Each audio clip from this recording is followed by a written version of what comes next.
Hi there and welcome to another Getting Started video. This time around, we're going to go to the Emirates and we have a task ahead of us with Arsenal, who are expecting us to play possession football, attacking, and to develop players from the club youth system. So the first time you go in, that's what you're going to see. And one of the first things you're going to do at any club is to take a look at your staff. Arsenal have room for one more coach and probably one or two more sports scientists or physios. That's entirely up to you. But as far as the coaches are concerned, I probably would go for coaches because while you have very strong in the fitness department, you may be better off getting one more coach to lighten the load in the general category. Here, I'll suggest getting a defending coach for Arsenal. When it comes to the Gunners squad, it's pretty important for you to get to know who your key first team and rotation players are going to be, because this is going to be very important when it comes to dynamics. So if you're going to take a club like Arsenal, I would suggest that you keep your reputation on par with the club. And if you take a challenge where you actually give yourself a much harder challenge by picking no badges and stuff like that, then you probably are going to be in for a hard time, because some of the players in the Arsenal club haven't extended their contracts and are looking to leave the club. So you got players like Alexis Sanchez, Mesut Ozil, who may want to leave the club before you know it, and you're probably better off getting a good reputation for yourself. Now, let's take a look at the squad in a bit more detail. You normally don't find me talking about goalkeepers, but in the case of Arsenal, it might be a good idea for you to begin scouting for a young goalkeeper that can take over. Most of the keepers who are young in Arsenal squad aren't that good.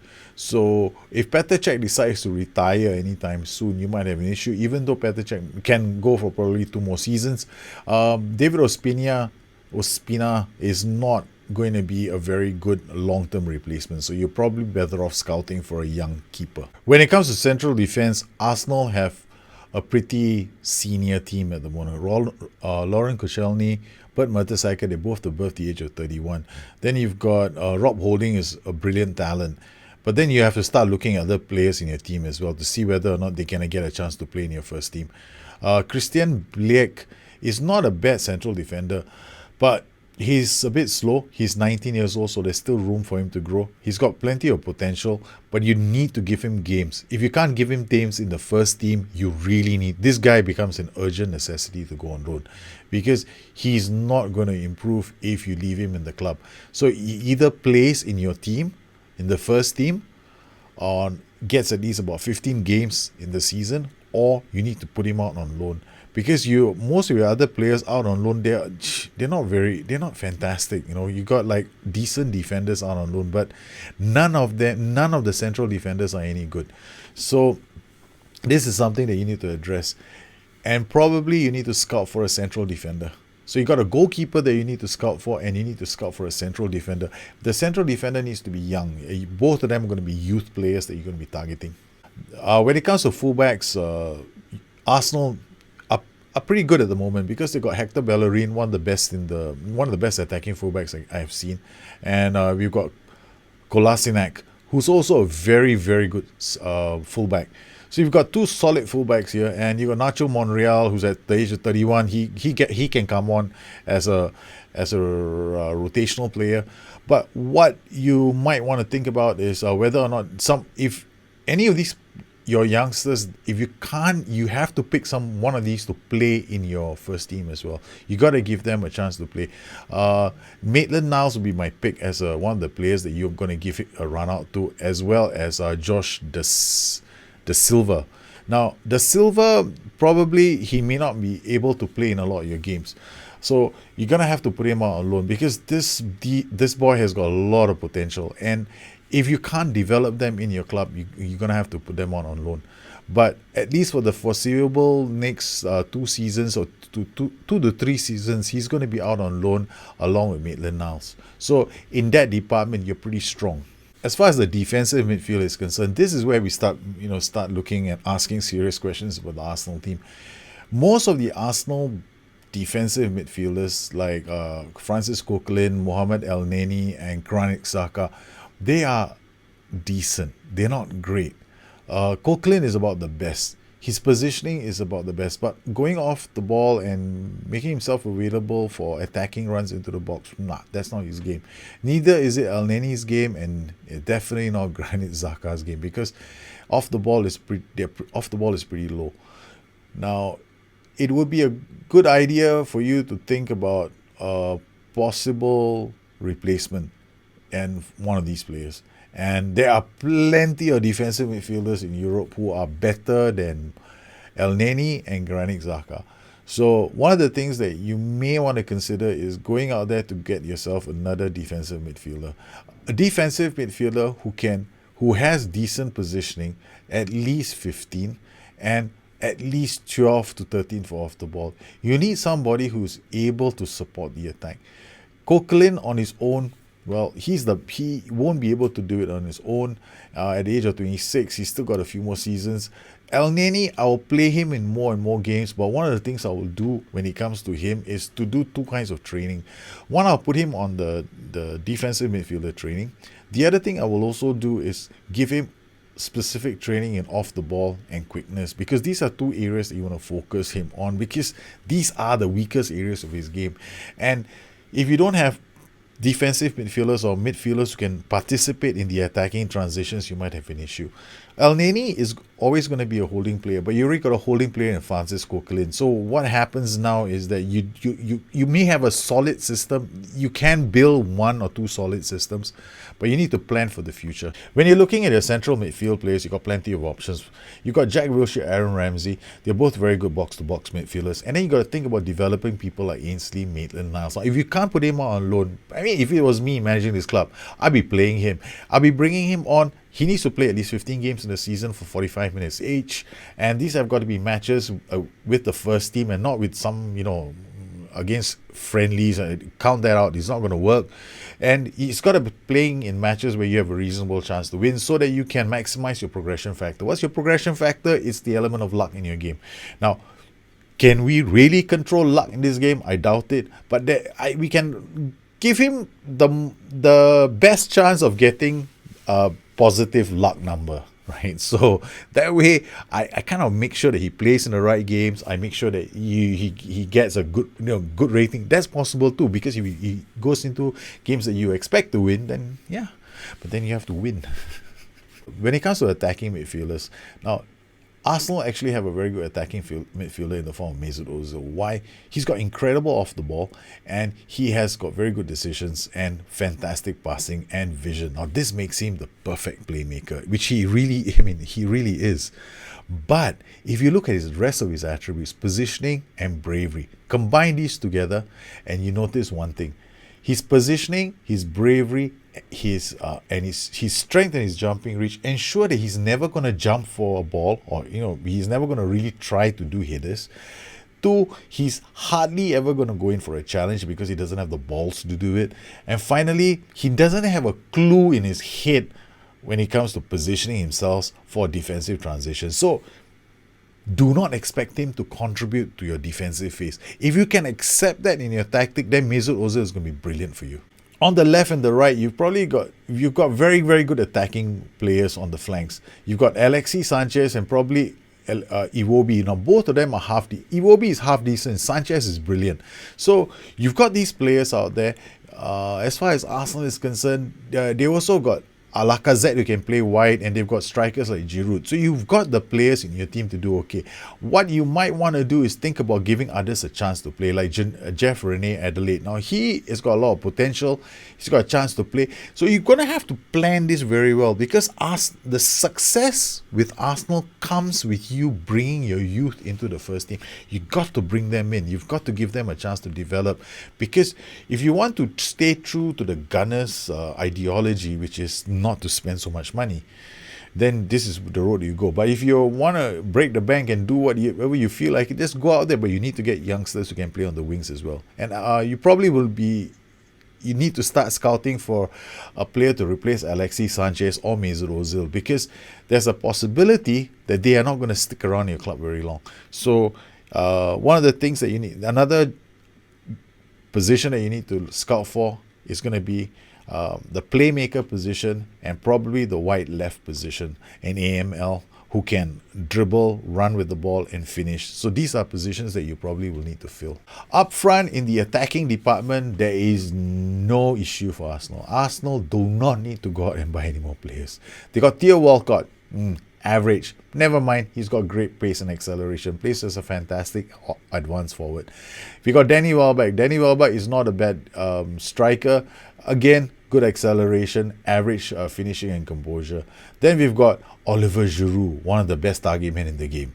This man, put him in the box, he'll win you the headers and knock them off for somebody else. So you've got your players in the team who can play. You even got Chuba. I didn't even know Chuba Akpom was in Arsenal, but Chuba Akpom has a lot of room to develop as well. Once again, even in the senior team, you're going to have a chance to develop some of your youth players. Arsenal come with a healthy transfer budget. So there are two strategies you can employ. One, you can go out there and just, spend the money, buy whoever you want. You need a defender, goalkeeper, playmaker, defensive midfielder, and a winger. Wow, that's a lot of players. It's like 5 players that you need to go and get. And strategy that I probably would employ is to find youngsters and try to bleed them into the youth system. So I'm just going to leave them in the youth system and develop them slowly, because the main players in the team, they can last me 1 or 2 seasons. If I can win the title, maybe Mesut Ozil and Alexis Sanchez will stay. This is the challenge for anybody who's taking over the Gunners. The alternative has to be you go out there and get your replacements just in case. So scout those players immediately, because you need to have an option A and you need to have an option B. If you can't keep those players, you need to know who you can get and who you can sign. Now, Arsenal expect you to qualify for the Champions League, reach the final of the FA Cup, and reach the Europa Cup finals. Now, that is going to be a major priority for you.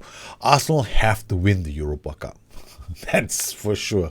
Okay, that's how I would play. I would definitely gun for the Europa Cup final, and I would also gun for winning the title, because Arsenal have the players to win the title. When it comes to replicating Arsenal, I don't want to even go there, because I don't think they play an entertaining brand of 3-4-2-1. When it comes to replicating Arsenal, I'm going to avoid that, because Arsenal haven't been playing very well with their systems. So I much rather you see Arsenal play the 4-2-3-1 that they used to play, and it's a much better system for their players, because you're going to be playing a lot of players in the positions they're best suited at. You're going to have Sanchez playing as an inside forward or even as a playmaker if you wanted to. He's on the left flank. He's going to be playing beside Mesut Ozil, who plays in the best position in the game for him, which is an attacking playmaker. So you got Sanchez playing as an inside forward. You got Lacazette, who they now have as an inside forward on the right. You can put him there. Oliver Giroud, centre forward support. Can't ask for anything more from a player who's one of the best hold-up men in the game.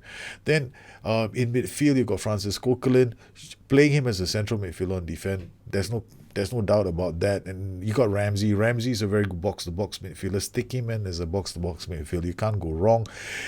Because he's going to be roaming, you probably will need to ask Kolasinac to be a wing-back on defense. And then you got Koscielny and Mertesacker as orthodox defenders at the back, with Hector Bellerin playing as a wing-back on support, and Petr Cech playing as a goalkeeper.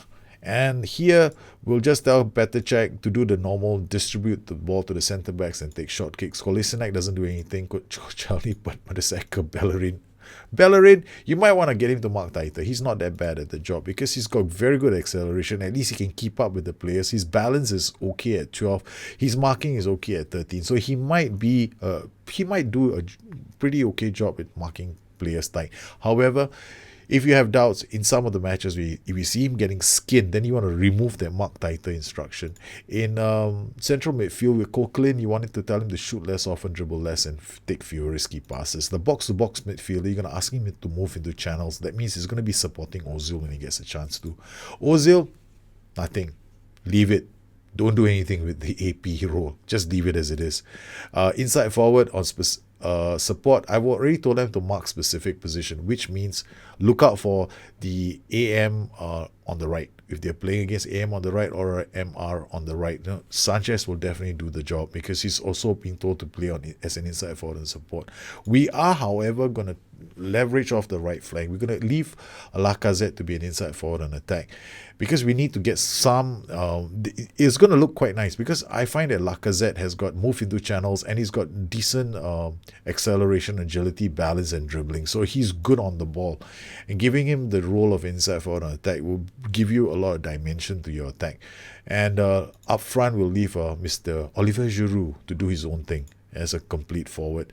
The tactic will be played on control, flexible with these team instructions. Play out of defense, work ball into box, exploit the right flank will be used because I like the way you can exploit Bellerin's space and Lacazette's skills on the ball. And it's going to be interesting because the inside forward will cut inside, Bellerin will come to overlap, and then you got the option of one or either one of these two players being able to deliver crosses into the box, and this is going to be quite interesting to watch with Mesut Ozil playing as an attacking playmaker on support. What he will be doing is he's going to be around the penalty box or before the penalty box looking for passes to play out to Lacazette or to Bellerin. Prevent short goalkeeper distributions are something natural that you can do because you're playing with so many players in the opponent's third. Now, what happens if you want to play defensively? Now, this is where I'm going to spin it. We're going to keep the same setup, except this time around, we are going to use Jack Ramsey because what Ramsey has in the game is fantastic off the ball. Now, what he doesn't have is very good long shots, but his job is still okay. Now, what we're going to do with him is we're going to ask him, you might even want to retrain him as a a segundo volante. He isn't that bad. I mean, his tackling can be a bit better, but his positioning can be a bit better if we wanted to, which is the reason why I've got him on an attack duty. Because with Coquelin, you might have the right combination, you might have the right partner because Coquelin is pretty solid when it comes to defending. And we also have the added security of getting Kolasinac here because Kolasinac is not bad at tackling, so he provides pretty good cover on the left flank. So we've got a wing back on defense, a defensive midfielder here. We've got Koscielny here. So there's, to some extent, we can get Ramsey to do his thing.